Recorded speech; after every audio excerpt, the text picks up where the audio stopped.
వాస్తులో మూత అనేటువంటిది ఉంటుంది. ఏమండి ఆగ్నేయం మూతపడిపోయింది, ఈశాన్యం మూతపడిపోయింది అంటూ ఉంటారు. అసలు ఈ మూత అనే కాన్సెప్ట్ ఏమిటి? అయితే ఈ యొక్క విషయాలు చెప్తుంది నేనైనప్పటికీ కూడా చెప్పిస్తుంది సాక్షాత్ లలిత అమ్మవారిగా భావిస్తూ, మూత అంటే చాలామంది ఇంట్లో కట్టుకునేటువంటి గృహంలో, అంటే చిన్న ఎగ్జాంపుల్ నేను మీకు చెప్తాను. ఇదొక గృహం చెప్పాలంటే. సో ఈ గృహంలో ఇలాగా ఒక గది, ఈ మూలకు ఒక గది, ఈ మూలకు ఒక గది, ఆగ్నేయంలో ఒక గది, ఈశాన్యంలో ఒక గది కడుతూ ఉంటాం. అది మూత అవ్వదు. గది కాకుండా గది పైన ఇండివిజువల్ హౌస్, గది బయట ఏదైతే ఇండివిజువల్ హౌసెస్ ఉంటాయో ఆ ఇండివిజువల్ హౌసెస్ గోడ భాగం ఏదైతే ఉంటుందో ఆ గోడ భాగాన్ని ఆనిచ్చి మీరు కనుక ఏదైనా నిర్మాణం కనుక చేసినట్లయితే దాన్ని మూత అంటారు. గుర్తుపెట్టుకోండి. అంటే ఆ మూసేశారు కదండి, ఈశాన్యం మూత ఏర్పడింది, ఆ వాయువ్యం మూత ఏర్పడింది అంటూ ఉంటారు. దానివల్ల ఏమిటి అంటే ఆ మూత అలా ఏర్పడకూడదు, గోడకి కలిపి కట్టకూడదు అనేటువంటి శాస్త్రం. అయితే ఇక్కడ పర్టికులర్గా ఏదైతే మనం గృహ నిర్మాణం చేపడతామో ఆ గృహ నిర్మాణం విషయంలో కొన్ని జాగ్రత్తలు కూడా తీసుకోవాలి. కేవలం మూతలనే కాకుండా ఆ యొక్క నిర్మాణం చేపట్టేటువంటి గృహం ఆ స్థలాన్ని దగ్గరికి వెళ్ళి అక్కడ ఆ స్థలం యొక్క స్మెల్ చూస్తారు, ఎలా వస్తుంది, ఆ స్థలం యొక్క రంగుని చూస్తారు. ఆ స్థలంలో ఒక ఫీట్ 1.5 ఫీట్ అట్లా తవ్వి దానిలో కొన్ని నీళ్ళు వేసి చూస్తారు. అంటే వాటర్ తొందరగా కింద దిగిపోతుందా ఏంటి అని. అదేవిధంగా ఏదైనా ఒక గృహం కట్టుకునేటప్పుడు ప్రశ్న వేస్తారు. అంటే ప్రశ్న వేస్తే ఎక్కడ ఎటువంటి శల్యాలు ఏమైనా లోపల ఉన్నాయా, ఎముకలు ఉన్నాయా, లేకపోతే బొగ్గులు ఉన్నాయా, లేకపోతే వెంట్రుకలు ఎక్కువగా ఉన్నాయా అని. అందుకే మన వాళ్ళు ఒక గృహ నిర్మాణం చేసేటప్పుడు ఖచ్చితంగా అక్కడ ఉండేటువంటి ఒక 6 ఫీట్లు, ఒక 6 ఫీట్ దాకా మట్టిని మొత్తం నీట్గా తీసేసి మళ్ళీ కొత్తగా ఉండేటువంటి మట్టిని నింపుతారు. ఆ రకంగా నిర్మాణం అనేటువంటి చేపట్టడం జరుగుతూ ఉంటుంది. అదేవిధంగా మరొక విషయం ఏంటంటే ఇక్కడ ఎప్పుడైనా కూడా మనము ఏదైనా ఒక నిర్మాణం ప్రారంభించినప్పుడు పర్టికులర్గా అక్కడ శంకుస్థాపన, నవరత్నాలు వేయడము, అదేవిధంగా యంత్రస్థాపన ఖచ్చితంగా చేయాలి. దానివల్ల ఏమవుతుంది అంటే మనకు తెలుసో తెలియకో ఏదైనా ఒక దోషం, వాస్తుపరంగా దోషం ఏర్పడినా, వాస్తు యంత్రం మనకి మత్స్య యంత్రము అంటూ ఉంటారు. ఆ మత్స్య యంత్రం ఏదైతే ఉందో అది చాలా అంటే చాలా మటుకు మనకు కాపాడడం జరుగుతుంది.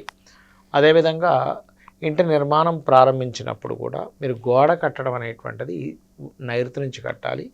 గొయ్యి తీయడం అనేటువంటిది ఫస్ట్ గొయ్యి ఈశాన్యంలో తీయాలి.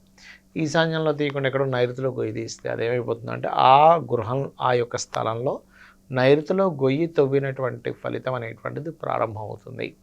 అదేవిధంగా మొత్తం గొయ్యలు కూడా తీసేటువంటి విషయంలో ఈశాన్యంతో మొదలుపెట్టి ఉత్తరం వైపు, తూర్పు వైపు ముందు గొయ్యలు తీసేసి దాని తర్వాత మిగతా గొయ్యలు అనేటువంటివి తీయాలి ఎప్పుడు కూడా. అంటే మీరు పిల్లర్స్ వేయడానికి గొయ్యలు తీస్తుంటారు కదా, ఆ యొక్క విషయంలో ఇది ప్రధానంగా గుర్తుపెట్టుకోండి. ఇంకా మనకి ఎటువంటి దోషము లేకుండా ఆ ఇల్లు నిర్మాణం చేసుకున్నప్పటి నుంచి బాగుండాలంటే నిర్మాణానికి ముందే 11 రోజులు గోమూత్రాన్ని ఆ యొక్క స్థలంలో జల్లండి. ఇంకా వీలైతే 1-2 గోవులు తీసుకొచ్చి కొన్ని రోజులు అలా వదిలేసేయండి అక్కడ.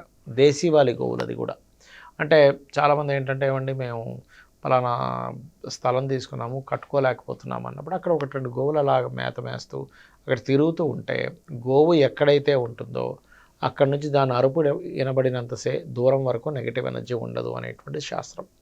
అలాగే ఎవరికైనా గోవులు ఉన్న వాళ్ళతో మాట్లాడుకుని ఏమండి కొన్ని రోజులు ఇక్కడ కట్టేసుకోండి అంటే వాళ్ళు కట్టేస్తారు. అలా కొన్ని రోజులు అలా ఉంటే కనుక ఆ నెగిటివ్ ఎనర్జీ కూడా పోతుంది.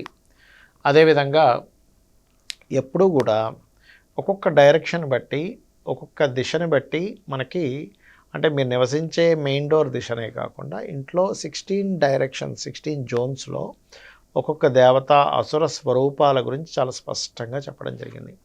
అయితే అందులో ప్రధానంగా మీరు ఏదైతే వాస్తు సంబంధంగా మీరు ఏదైతే ప్లానింగ్ చేసుకుంటూ ఉంటారో ఆ యొక్క విషయంలో పర్టికులర్గా చూపిస్తున్నటువంటి అంశం ఏమిటి అని చెప్పి చూసుకున్నట్లయితే, మీరు ఎప్పుడైనా సరే ఇంట్లో ఆ ఇంటికి వెళ్ళినప్పటి నుంచే ఆనందంగా లేవండి, చాలా ఇబ్బంది పడుతున్నాము అని అనుకున్నట్లయితే ఆ ఇంట్లో ఖచ్చితంగా మీరు నివసించేటువంటి ఇంట్లో ఎంటర్టైన్మెంట్ జోన్ అనేది నెగిటివ్గా ట్రిగర్ అయ్యి ఉంది, పాజిటివ్ ట్రిగర్లో లేదు అని అర్థం చేసుకోవాలి.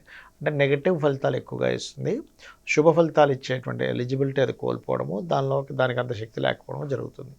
అది ఎక్కడుంటుంది ఇంట్లో అని చెప్పి చూసుకున్నట్లయితే ఈశాన్యానికి తూర్పుకి మధ్య భాగంలో తూర్పు ఈశాన్యము అంటారు. తూర్పు ఈశాన్యంలో ఉంటుంది, అది గుర్తుపెట్టుకోండి.